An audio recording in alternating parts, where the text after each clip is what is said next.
Antarctica ఖండం నీళ్లు కనుక ఇట్లా ఇసిరామంటే కింద పడేటప్పటికి అది మంచుగడ్డలు పడిపోయేటటువంటి ప్రాంతం, అంతటి -డిగ్రీ ఉష్ణోగ్రత. బట్ ఆ అంటార్కిటికా ప్రాంతం కనుక కరిగిపోయిందంటే ప్రపంచం ఎటుకుపోతుందో తెలియదు.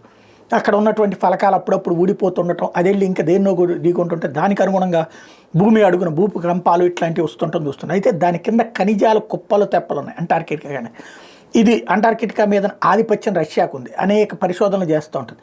తన దగ్గర ఉన్నటువంటి భూమిని ఇతర దేశాలు అడిగినప్పుడు వాళ్ళు పరిశోధనలకు అవకాశం ఇస్తున్నారు. అందులో తన మిత్ర దేశంగా ఉన్నటువంటి భారతదేశానికి అట్లాంటి అవకాశం ఇచ్చింది. ఇప్పుడు భారతదేశానికి సంబంధించి 3 రీసెర్చ్ సెంటర్స్ అంటార్కిటికా ఖండంలో నరేంద్ర మోడీ సర్కార్ వచ్చాక ఓకే చేశారు. అందులో మెయిత్రి అని ఒకటి, దక్షిణ్ గంగోత్రి అని ఒకదానికి పేరు పెట్టారు, అట్లాగే భారతి అని ఇంకొక పేరు పెట్టారు. 3 పరిశోధనలు ఇక్కడ అక్కడ మంచులో ఎలా ఉంటుంది, భవిష్యత్తులో ఎట్లాగా జీవించాలి అన్నటువంటి పాయింట్లతో పాటుగా ఆ ఖనిజాలకు సంబంధించినటువంటి పరిశోధనలు కూడా జరుగుతాయి అక్కడ.